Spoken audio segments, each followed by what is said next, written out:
যে দুর্ভাগ্যজনক ঘটনা হয়ে গিয়েছে গত কয়েকদিন আগে সংবাদ মাধ্যমের উপরে কয়েকটি বাংলাদেশের খ্যাতনামা পত্রিকা অফিসে প্রথম আলো, ডেইলি স্টার যেভাবে জ্বালিয়ে দেওয়া হয়েছে, পুড়িয়ে দেওয়া হয়েছে, burn down to the ground even যেটা বলতে চাই, এরকম দৃশ্য সারা বিশ্ব দেখেছে। সেটা আমাদের জন্য লজ্জার জাতি হিসাবে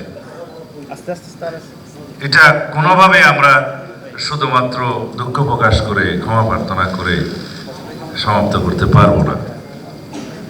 এখানে সরকারের দায়িত্ব ছিল সবচেয়ে বেশি, কারণ এরকম একটা প্রেডিকশন, একটা অনুমান ইন্টেলিজেন্স রিপোর্টে থাকে সব সময় যে এই ঘটনা এইভাবে হলে যদি তারপরে কি কি হতে পারে সেগুলো অনুমান করা হয়েছে। আমরাও জেনেছি সেই ইন্টেলিজেন্স রিপোর্ট, কিন্তু সেটা আমলে নেওয়া হলো না কেন? আইন শৃঙ্খলা বাহিনীকে বলার পরেও শুনেছি 1-2 ঘন্টা পরে তারা রেসপন্ড করেছে। সেটা কেন? কাদের হাতে আমরা এই রাষ্ট্র ব্যবস্থা দেব, এই জনগণ দিবে, তাদের নির্ধারণ করার জন্য যাদের দায়িত্ব, নিরপেক্ষ নির্বাচন করার জন্য যারা দায়িত্ব নিয়েছেন, তাদের এই জায়গায় ভূমিকাটা প্রশ্নবিদ্ধ।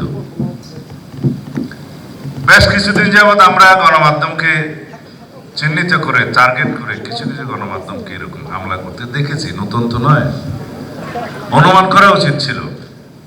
কিছু কিছু স্থাপনায়, কিছু কিছু ঠিকানায় যেভাবে মবক্রেসিকে এলাও করা হয়েছে, সেটাকে বলা যায় আমরা তো চেয়েছিলাম ডেমোক্রেসি, কিন্তু কেন হয়ে যাবে মবক্রেসি?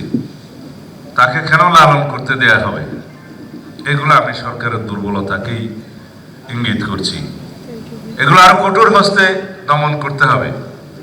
বহির্বিশ্বে বাংলাদেশের ভাবমূর্তি বিনির্মাণের আমাদের এখনই সময়।